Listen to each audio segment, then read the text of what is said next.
यीशु मसीह के खूबसूरत नाम में आप सबको मेरी तरफ से सलाम। आज नाज़रीन मैं बात करूंगा ईस्टर लफ्ज़ में। ज़्यादातर ईस्टर अ, लोग याद रखते हैं, लेकिन मैं कहूँगा ईद क़यामतुल मसीह। ये कब मनाया जाता है?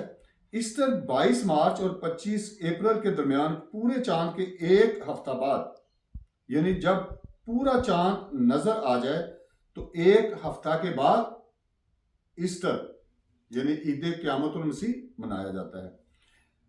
क्रिसमस के तीसरे पूरे चांद के एक हफ्ता के बाद, यानी जब हम क्रिसमस मना लेते हैं उसके तीसरे चांद के एक हफ्ता बाद कमरी कैलेंडर के मुताबिक क्रिसमस के बाद तीसरे चांद के पूरे होने के 7 दिन बाद ईद क़यामतुल मसीह यानी ईस्टर मनाया जाता है।